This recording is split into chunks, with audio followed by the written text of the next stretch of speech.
اعوذ باللہ من الشیطان الرجیم، بسم اللہ الرحمن الرحیم۔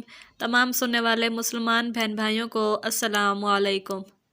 ورلڈ آف اسلام چینل میں آج جو حدیث میں آپ سے بیان کروں گی وہ ہے مخلوق کی پیدائش۔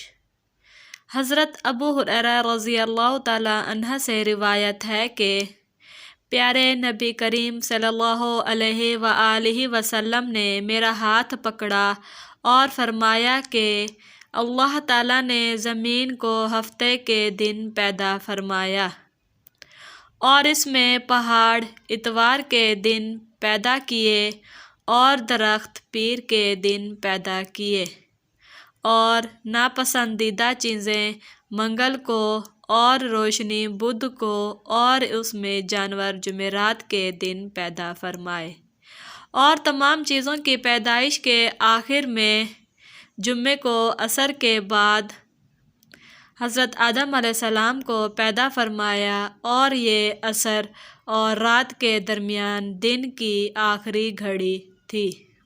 جزاک اللہ۔